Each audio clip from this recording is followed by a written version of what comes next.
The early morning sun filtered through the dense pine forest, dappling the ground with light.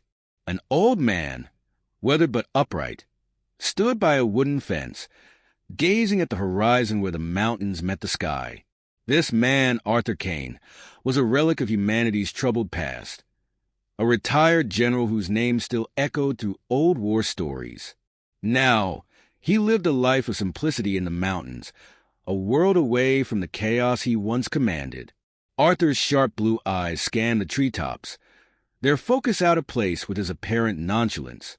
He turned his gaze to the sky briefly, almost as if he expected to see something there.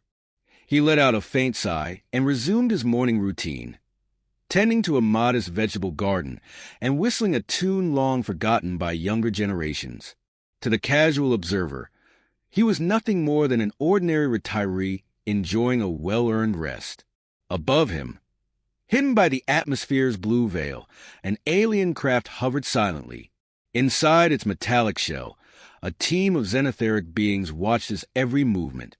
Commander Tyrvale, a towering figure with a translucent skull and multifaceted eyes that flickered like prisms, studied the holographic feed. This is the man who crippled an entire coalition armada decades ago. His voice hummed in disbelief. Around him, the crew of the Zinthri expedition chirped in agreement, their confidence bolstered by the humans' apparent frailty. "He is old and diminished," said another alien, a lithe technician with an oily, black complexion. Earth's database depicts him as formidable, but that was years ago. Age has reduced him to an inconsequential organism. This capture will yield us intelligence with no real threat. Tyrvale nodded, but there was a sliver of caution in his movements. Do not underestimate a creature capable of thriving in chaos. Proceed carefully. Despite his words, the Zinthri relied on technology and intellect far superior to anything a human could muster. They saw this mission as nothing more than an academic exercise. On the forest floor, Arthur stiffened as a strange hum penetrated the morning's tranquility. His ears twitched like an animal sensing a predator. Then, the air around him seemed to fracture, shimmering as if reality itself were bending. Without a word, Arthur dropped his garden trowel and raised his hands in mock surrender. A sardonic smile played on his lips. A crackling vortex of green light erupted near him, and alien figures emerged, tall and grotesque with elongated limbs that seemed more insectal than mammalian. They were draped in suits that gleamed like liquid obsidian. One of them approached, holding a cylindrical device that buzzed ominously. Arthur Kane, the being intoned through a mechanical translator. Its voice was cold, synthetic. "You are being detained under the jurisdiction of the Zinthri Empire for war crimes and subterfuge against interstellar powers." Arthur's smile widened, lines forming at the corners of his mouth. "War crimes, huh?" His tone was calm, disarming. "I suppose that's one way to put it." Without waiting for a response, the aliens activated their containment field. Arthur's body froze as translucent energy enveloped him, lifting him inches off the ground. His expression remained inscrutable, but his eyes were alive, calculating. The alien's technology rendered him motionless but didn't dull his senses. As he was levitated toward the glowing portal, Arthur's mind worked methodically, analyzing the weapons, movements, and strategies of his captors. It was all coming back to him. The instincts honed on battlefields no one else survived. The transport to the alien ship was a blur of cold light and disorientation, and soon he found himself within the sterile confines of a containment chamber. The walls pulsed faintly with an energy that felt alive, and the air was tinged with a metallic tang. 2 guards loomed at the door, their posture relaxed, as though guarding an invalid rather than a threat. Arthur sat on the floor cross-legged, seemingly resigned. "This is quite the welcome party," he said, his tone light but laced with venom. "You folks always treat guests this warmly?" Tyrvale entered, his movements graceful yet alien, like a predator scanning for weaknesses. He regarded Arthur for a moment, his multifaceted eyes narrowing in what might have been curiosity. "You are far too calm for someone in your position," Tyrvale said, his voice resonating like a hollow chime. "Do you not understand what we are capable of?" Arthur tilted his head slightly. "Oh, I understand well enough. The question is, do you?" Silence hung in the room. The guards exchanged uneasy glances. Tyrvale narrowed his shimmering eyes but didn't respond. Turning sharply, he exited the chamber, leaving Arthur alone. Or so it seemed. Leaning back against the cool wall, Arthur whispered softly, so faintly the monitoring devices failed to catch it. "You've just made your first mistake." Above Earth, the Zinthri ship gleamed like a black star in orbit, its crew confident in their triumph. Inside its labyrinthine corridors, however, an ember of chaos had begun to glow, a force far deadlier than they had anticipated. Arthur Kane had been captured, but the tide of battle was far from turning in their favor. Inside the interrogation chamber, the air was unnaturally still. Pale, radiant walls pulsated faintly, casting an eerie glow over the restrained figure of Arthur Kane, seated in a levitating chair that immobilized his limbs. He was the embodiment of composed defiance, his sharp gaze contrasting with the sleek sterility of the alien room. Tyrvale stood across from him, the translucent contours of his head reflecting faint flickers of light. The alien commander towered over Arthur, an aura of intellectual superiority radiating from his every movement. "You will tell us everything, General Kane," he intoned, his voice a deep resonance. "Your tactics, your technologies, the weaknesses of your kind. It is futile to resist." Arthur smirked, his wrinkled face betraying amusement rather than fear. "You dragged me across the cosmos to get a history lesson? Could have just asked for an autograph." Tyrvale's multifaceted eyes gleamed briefly, a hint of irritation flashing within their alien depth. "Your humor is misplaced human. We know of the campaigns you led, the devouring of entire armadas, the ambushes in the asteroid belts, the subjugation of coalition forces. You embody the worst of your species' barbarism." Arthur leaned forward as much as his restraints allowed, his grin fading into a steely expression. "Barbarism? That's what you call fighting for survival when an entire galaxy wants you dead." He leaned back, shaking his head slightly. "You wouldn't last a week in our shoes." Tyrvale tilted his head, a soft hum emanating from his body as if calibrating his emotions. "Primitive bravado. Your past is irrelevant. Your knowledge is all that matters now." A mechanical device, shaped like a spidery claw, descended from the ceiling. Its long metallic arms twisted, each tip glowing with probes designed to extract memories from even the most resilient minds. Arthur regarded the machine with a practiced calm that sent a ripple of unease through the room. "Is that supposed to scare me?" Arthur asked, his voice a low rumble. He wasn't playing for time. He was studying, observing. Every angle of the machine, every alien gesture told him something. Tyrvale stepped closer. "This device will ensure you cooperate." He gestured toward the claw, which began to emit a low-pitched hum. Arthur's voice cut through the sound like a blade. "Let me tell you something, Commander. Do you know why my name still makes your coalition shiver? It's not because of the battles you've studied. It's because I've survived wars your kind couldn't fathom. And I didn't survive by fighting fair." The words seemed to sink into the room, heavy and unrelenting. Tyrvale faltered imperceptibly, but the machine continued its descent. Its prongs crackled with electric light as it drew near Arthur's temples. Before it could make contact, Arthur twisted his head and shouted, "You're the fool here." The outburst was enough to trigger a reaction. One of the guards near the door adjusted his weapon, turning his head. Tyrvale snapped, "Remain at your post." But the momentary break was all Arthur needed to register the tension. A guard doubting orders was a weakness. As the claw descended further, the general began to speak. Not with panic, but with deliberate clarity. "The moment you kidnapped me, you lost.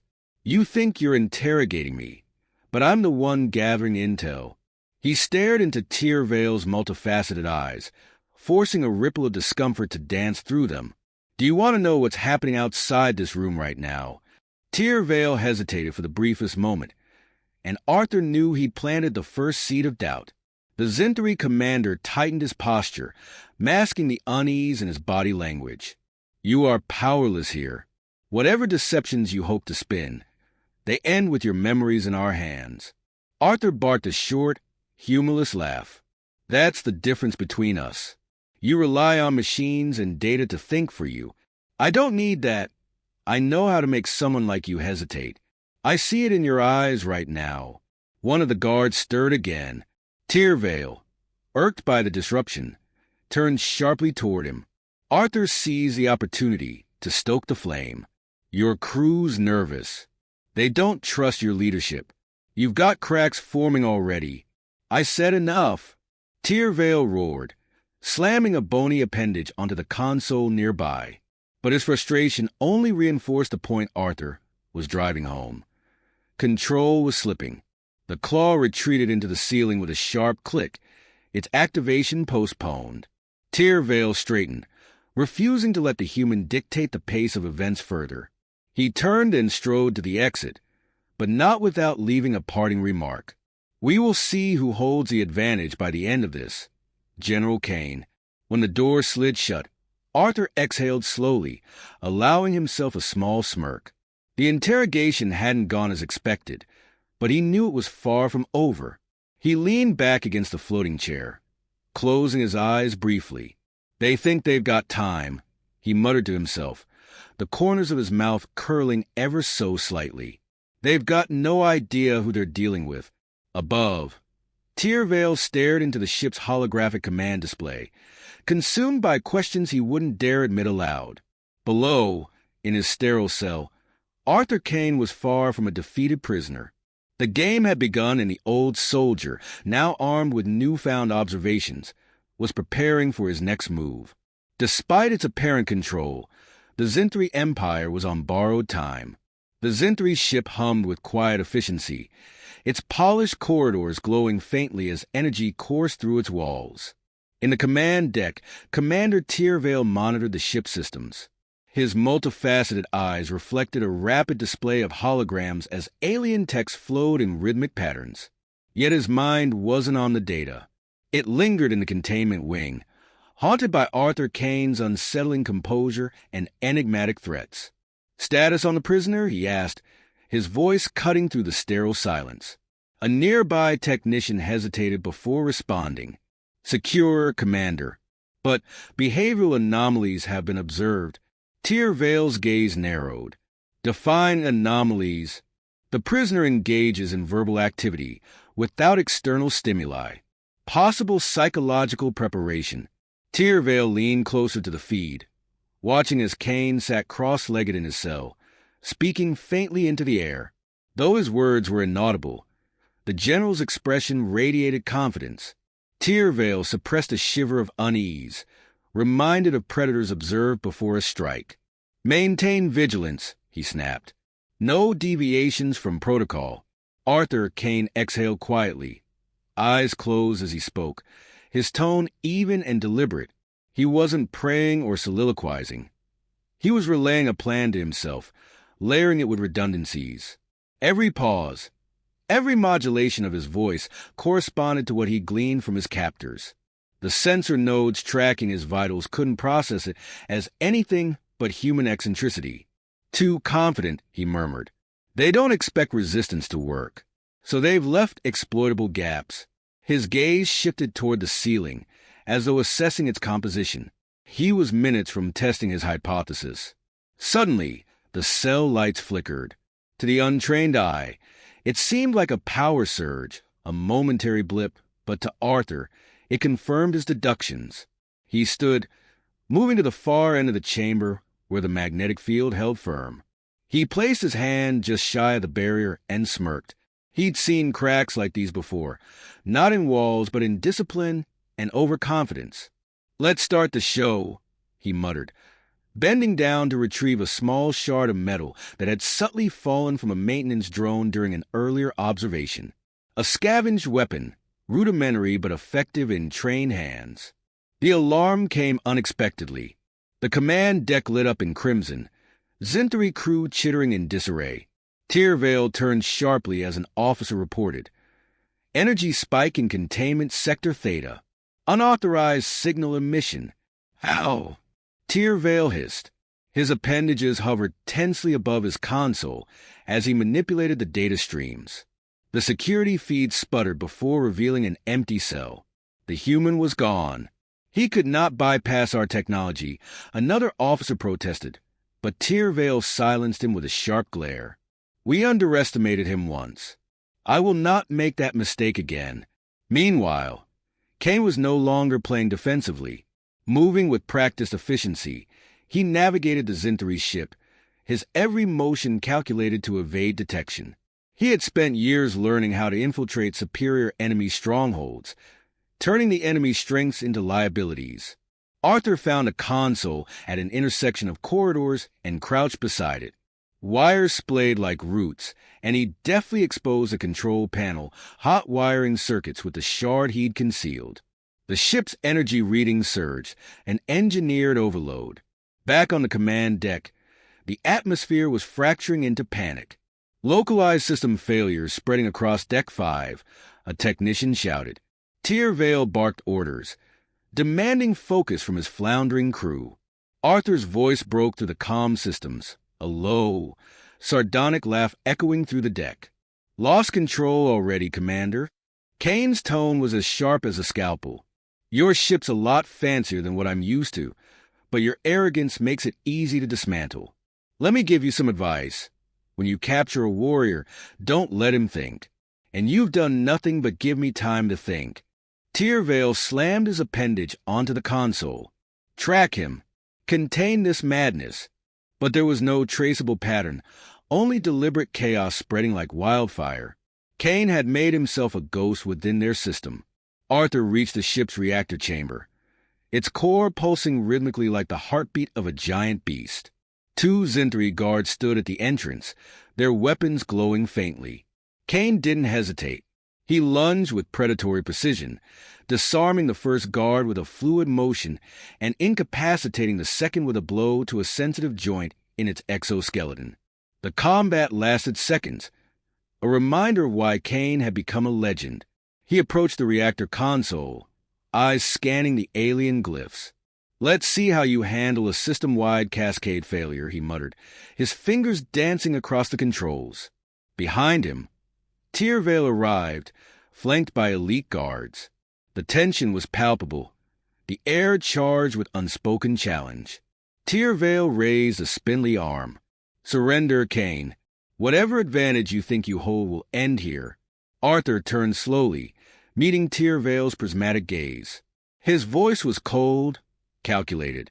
You should have killed me the moment I stepped on this ship. The reactor surged as Kane's sabotage reached its climax. Lights flickered violently, alarms wailing across every deck.